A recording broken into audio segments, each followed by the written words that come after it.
Alia Story, une autre histoire de vie, de parcours. Voilà, on a choisi de mettre en lumière deux femmes qui habitent Haïfa. Voilà, c'est les invités du jour. Je vous présente Aurélie Hadjedj. Bonjour Aurélie. Bonjour Christine. Voilà, qui était infirmière en France, qui est toujours infirmière, mais qui ne professe pas. Elle s'occupe aujourd'hui de ses enfants. Et puis Stéphanie Chiche-Portige. Bonjour Stéphanie. Bonjour Christine. Qui était dans l'import-export. Oui, exactement. Voilà, à Paris. Et aujourd'hui, elle travaille dans une société qui fait qui vend des cartes bleues prépayées. Et qui développe le pôle espagnol depuis peu et dont je suis responsable à Hachem. Voilà, donc elle est en train de vous dire qu'elle travaille en espagnol. Et oui, nous allons dérouler le fil de cette aventure incroyable. Alors, vous êtes en Israël toutes les deux depuis 3 ans. Vous êtes montées dans la même ville, à Haïfa. Voilà, vous habitez dans le même quartier. Vous avez des parcours aujourd'hui différents puisque vous ne travaillez plus et vous avez enchaîné de plus belle, on va dire. Moi, j'ai fait l'inverse. Je ne travaillais pas à Paris et je travaille ici, au Hachem. Voilà. Je me suis consacrée à mes enfants en France. J'avais la possibilité avec toutes les aides dont on avait besoin. Et ici, j'avais besoin de travailler financièrement. Donc, je me suis lancée. Et ça a marché. Voilà. Je n'ai pas tout de suite fait ce que je fais actuellement. J'ai travaillé comme Ozeret dans Zangen. Ça n'a pas été facile. Parce que travailler comme Ozeret dans Zangen, c'est pas ce que je faisais. Moi, je travaillais dans l'import-export, mais j'ai aussi travaillé au sein de la communauté de Charenton, dans laquelle j'ai été très, très bien. Et je m'occupais des enfants qui rentraient le midi pour uniquement manger. Et donc, je leur dispensais des petits cours en hébreu. Et en même temps, j'allais les chercher pour qu'ils puissent bénéficier de la cantine cachère à Charenton, qui est une grosse communauté. Vous travailliez quand même. Oui, je travaillais quand même. Mais j'ai pas travaillé pendant très longtemps. Et aujourd'hui, arrivée en Israël, j'avais envie on dirait que j'arrivais à faire des choses que j'étais pas capable de faire en France. C'est-à-dire, tout ce que j'ai fait comme études me servent aujourd'hui au Hachem. Et je pense qu'en Israël, le fait peut-être que mon envie de partir en Israël était tellement grande, que ma émouna était tellement forte que ça m'a aidé à avoir confiance en moi et du coup à reprendre mon activité par rapport à mes études. Alors, vous dirigez un pôle en espagnol. Vous parlez espagnol ? Je parle espagnol couramment. Couramment, c'est pas ma langue maternelle, on va dire, mais j'ai étudié les langues après le bac, bac plus 3 en anglais, espagnol, import-export, LEA. J'ai pas un diplôme de licence, mais j'ai un bac plus 2. C'est un diplôme très difficile, oui. D'ailleurs. Oui, et au début, ça a été très difficile pour moi aussi de ressortir l'espagnol parce que j'étais en apprentissage de l'hébreu. Ça a été très compliqué, mais finalement, je me suis surpassée et je me suis étonnée moi-même. Mes enfants sont très fiers de moi. Et pour moi, c'est très important. Parce que c'est une des raisons pour laquelle j'ai fait la lien. On va y venir. Juste parler un petit peu d'Aurélie et de son parcours. Alors vous, c'était le chemin inverse, que vous avez travaillé en tant qu'infirmière très dur, j'imagine, pendant de nombreuses années. Moi, j'ai travaillé pendant 15 ans en tant qu'infirmière en France et dans un hôpital psychiatrique. Ok. Et quand j'ai fait la Alia, en plus du bonheur de pouvoir faire la Alia, je suis tombée enceinte. Et donc, je suis arrivée ici enceinte de 5 mois et demi à peu près. Donc, la question, de bizarrement, contrairement en France, ne s'est même pas posée. C'était une évidence que j'allais rester à la maison. Donc, il nous a fallu pas mal d'émouna aussi parce que la parnassa, c'est pas quelque chose de facile en Israël. Et donc, se dire qu'il y en a un des deux qui reste à la maison. Qui va pas travailler. Voilà. Et du coup... j'ai pas accouché en Israël pour des questions médicales, mais j'ai accouché au mois de décembre. Et quand je suis revenue en Israël avec le bébé au bout de 15 jours, ça a été très compliqué. Pourquoi ? Ça a été très compliqué. Ça a été une deuxième aléa. Ça veut dire les 6 premiers mois, c'était un peu les vacances, l'euphorie... Voilà, mais quand je suis revenue avec le bébé, on était dans la période de l'Alia où, stop, le salklita s'arrête, il faut trouver le panier d'intégration, il faut trouver du travail. Et moi, j'étais là avec le bébé, toute seule, mon mari qui me dit il faut que j'aille travailler, tu comprends pas, il faut ramener de l'argent. Et je n'ai pas pu faire l'ulpan, puisque j'avais le bébé. Donc, à ce jour, j'ai toujours pas fait d'ulpan. J'ai fait un mini l'ulpan chez lui, de 2 mois et quelques, donc c'est vraiment pas suffisant pour travailler. Pour travailler, et même dans la vie de tous les jours, au Hachem, j'apprends toute seule, quoi, mais ça n'a pas été facile de ce côté-là au niveau... Et donc le mois de décembre, les 6 mois d'Alia, la lune de miel qui se termine, Le bébé, C'était beaucoup. Ça a fait beaucoup. Et j'ai rencontré une autre difficulté qui a été mon intégration religieuse. Ok.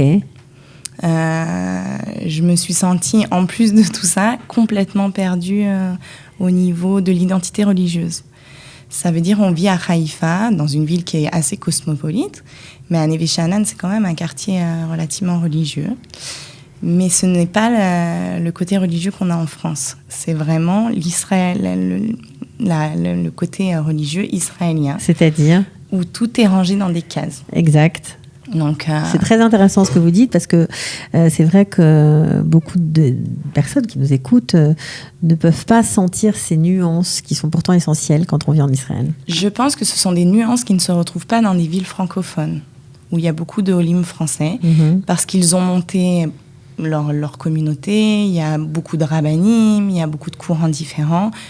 Et à Haïfa, en tout cas, c'est pas comme ça. Il y a pas une grosse communauté francophone. Les francophones qui sont en place sont là depuis des années. Ils sont complètement intégrés à la société israélienne. Donc, ce ne sont pas les Français Olim, Hadashim comme nous. Et nous, on est arrivés avec une culture religieuse française. Ça veut dire quoi ? On garde une certaine ouverture sur le monde, très ouvert sur le monde. On reste très ouvert sur... on peut aller où on veut, synagogue qu'on a envie, Chabad, Haredi. En France, on ne connaît pas ces cloisonnements comme il y a ici. Donc c'était aussi une autre chose à laquelle vous avez dû vous adapter et vous n'étiez pas préparé à ça ? Non, pas à ce point. Ok. Pas à ce point-là. Alors comment on se met dans une case, on rentre dans une case, on essaie de se battre Soit vous rentrez dans une case et vous adaptez à cette case, soit vous n'y rentrez pas et ça devient une vraie souffrance. C'est ce que vous avez fait ? C'est ce qui s'est passé, pas spécialement pour moi, mais plus pour mon mari. Ok. Et ça a été une vraie difficulté. Et je pense que si on n'avait pas trouvé les solutions qui sont celles qui sont aujourd'hui, c'est-à-dire la construction de sa propre... synagogue ? Oui, enfin, c'est pas sa synagogue, mais en tout cas, toute la... Une communauté. Une communauté créer francophone. Une communauté, ouais. Voilà.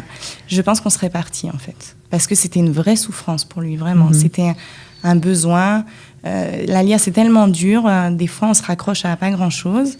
Et quand ce pas grand-chose, c'est-à-dire la émouna, pouvoir se ressourcer spirituellement, on l'a pas, alors c'est encore plus dur. Mais vous avez trouvé des forces qui ont fait que vous êtes à l'initiative de la création d'une communauté. On a trouvé les forces, on a trouvé surtout les gens qui nous ont... Il y a des gens extraordinaires à Neve Sha'anan, de part et d'autre. Mais on a trouvé d'autres gens, d'autres Français, qui nous ont aidés, et plus dans notre directive, c'est-à-dire l'ouverture, le côté chaleureux, le côté festif un peu de la religion. Le côté communautaire, mais c'est ça aussi le fait d'être... Vous avez ressenti peut-être le fait de ne plus être une minorité, et parfois on croit que c'est facile à vivre, mais c'est pas toujours simple d'arriver où on fait partie d'un tout. On n'est plus... je dirais qu'on faisait partie d'un rien. On faisait partie d'un rien. Bon, c'est aussi... Ça veut dire, nous, en France, la kippa des enfants, elle était assortie aux chaussures. Et ici, on se rend compte que non, quoi. La kippa a une importance, la jupe de la femme a une importance, les chaussures qu'on met. Chaque chose vous range dans un courant religieux. Est-ce que vous avez ressenti ça, Stéphanie ? Oui, moi aussi je l'ai ressenti. Venant d'une communauté qui est hyper ouverte et dans laquelle on a 5 offices au sein de la communauté de Charenton, j'ai pas senti qu'ici c'était aussi ouvert. Ça m'a pas dérangé à moi, perturbé. Il y a des petites choses qui m'ont perturbé, mais plus pour mon mari. Donc il est important que mon mari aussi se trouve. Son... Exactement. Et au Hachem, on a eu des gens qui nous ont aidés, qui sont venus vers nous. On les a quasiment pas sollicités, on va dire. Et par ce biais-là, on a réussi à obtenir un office francophone dans lequel nos maris se sentent bien. Et c'est très, très important, effectivement. C'est aussi important de parler de ce genre de choses parce que ça fait partie, bien sûr, d'une intégration réussie. Merci d'avoir fait monter ce sujet, on va dire ça comme ça. Alors, ça s'est arrangé d'être à la maison, d'avoir arrêté de travailler, parce qu'il y avait beaucoup de changements, en fait, dans le parcours. Ça fait beaucoup de plus être socialisé, il y a beaucoup de choses qui sont différentes. Alors bizarrement, ce côté social où il faut absolument travailler, je crois que c'est une pensée de l'Occident. D'Israël aussi. Ça veut dire il faut que la femme, elle travaille pour être épanouie, pour être... Moi, j'ai toujours eu envie de rester à la maison, mais bon, en France, on avait un rythme de vie qui ne pouvait pas spécialement le permettre. Aujourd'hui, c'est fait. C'est-à-dire qu'ici, on a accepté de redescendre dans tout. Donc, une fois qu'on est bien en bas, on ne peut que reconstruire doucement. Mais c'est vrai que je ressens cette pression sociale, même ici. De se dire, voilà, maintenant, le petit dernier va rentrer à l'école. Il faut que tu ailles travailler. Il faut que tu sortes. Il faut que tu t'épanouisses.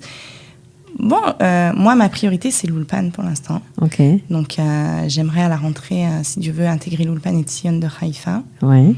Pour pouvoir maîtriser correctement la langue, déjà ne serait-ce que pour pouvoir échanger avec les morotes, les copains, parce qu'on est quand même dans un système exclusivement israélien. Bien sûr. Donc c'est sûr que ça a ses avantages parce que les enfants ils se sont épanouis et intégrés en une fraction de seconde, mais pour nous qui sommes arrivés avec zéro d'hébreu, ça a ses inconvénients aussi.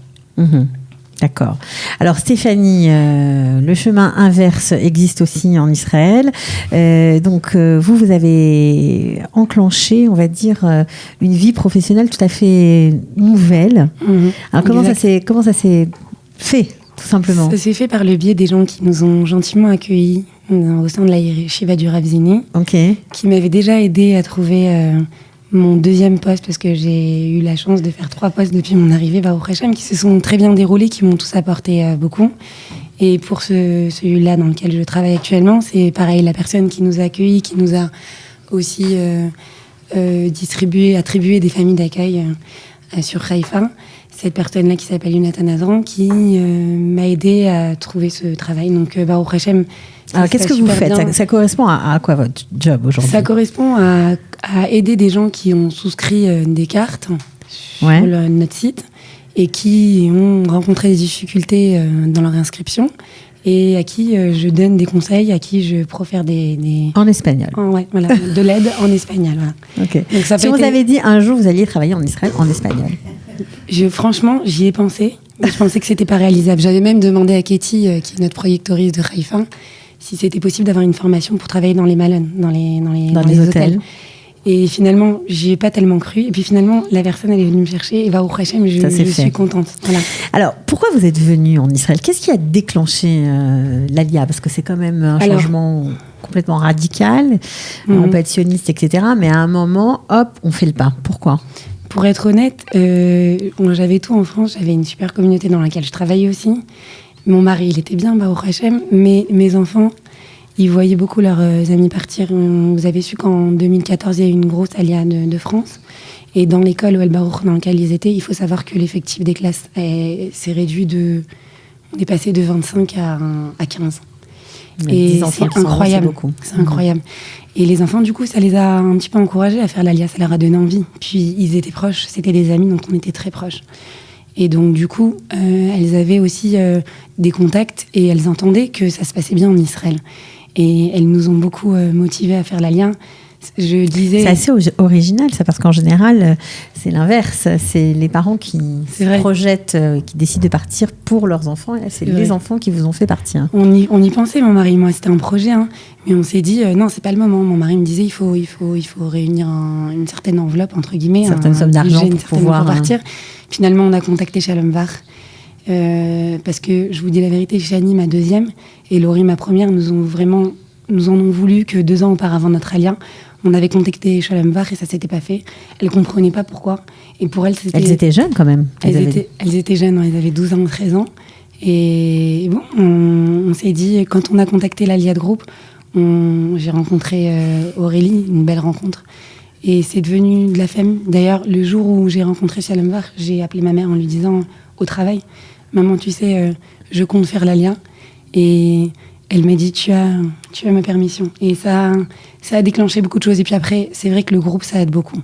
On sait qu'on peut toujours compter sur quelqu'un. Et puis, je sais d'expérience aussi que quand les enfants sont motivés à l'Alia, il faut saisir l'occasion et c'est ce que j'ai fait. Ça s'est bien passé pour eux? Super bien, Baruch Hashem. Ma fille, elle a passé son bac en hébreu, tout en hébreu.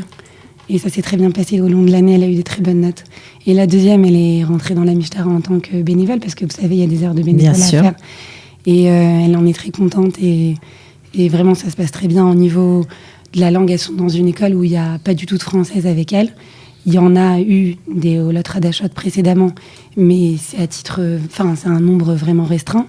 Donc ça permet vraiment d'apprendre la langue comme il faut. Complètement. Elles sont même dans une pnimia où elles y restent 2 nuits par semaine et ça se passe bien. C'était pas facile au début, je dis pas que tout était rose. Vous avez tout accepté, je vois. Oui. Même d'envoyer vos enfants en dehors de la maison pendant 2 jours. Et je voulais pas, j'ai fait confiance. Au Rechem, ça se passe bien. Il y a des choses qui sont négatives, mais dans l'essentiel, c'est les enfants s'épanouissent. Ça devient des belles fleurs, des belles chouchanim, on va dire. De belles roses, voilà. Ok. Est-ce que tu as envie oui, comme d'habitude, je mélange, je passe d'un à l'autre, c'est pas grave. Tu as envie de rajouter quelque chose ? Non, comme Stéphanie, j'aimerais dire que l'alia de groupe, en tout cas, moi, je ne me voyais pas faire autre chose que l'alia de groupe. On a toujours voulu faire notre alia, mais la faire seule, c'est... Je pense qu'on n'aurait pas supporté tout ce qu'on a supporté. C'est vrai que quand on parle, on a l'impression que tout est merveilleux, tout est positif. On a eu tous, à des moments donnés, des difficultés. Mais en fait... Ce serait inquiétant autrement. Ouais, ce serait inquiétant autrement. Mais c'est vrai que quand on s'entend, alors on a l'impression que tout est beau, tout est rose. Mais il y a aussi le fait qu'on est monté en groupe. C'est une force. Et ça change énormément de choses parce qu'on est une famille, en fait, plus que des amis, et qu'à chaque difficulté, on n'est pas seul, quoi. Et on n'oublie pas notre Kéti qui est juste extraordinaire à Haïfa, qui s'occube de chaque Olim. Kéti qui est la coordinatrice de Haïfa, celle qui est responsable de l'Alia de France. Voilà, en individuel. Et ça, c'est vraiment une chance incroyable, parce que dès qu'on a un souci, elle est là. C'est juste magique, quoi. Voilà. Bon, on va tous partir à Bidar. Ah oui. Qu'est-ce que vous en pensez ? Ah oui. Bon, en tout cas, merci à toutes les deux. Merci, on vous souhaite plein de bonnes choses. Continuez de bien vous intégrer professionnellement. Amen. Avec vos enfants. Amen. Et vous aussi. Voilà. Amen. Ragbe Sorotova Todarava. De rien. C'est moi qui vous remercie. À bientôt. À bientôt. Ciao.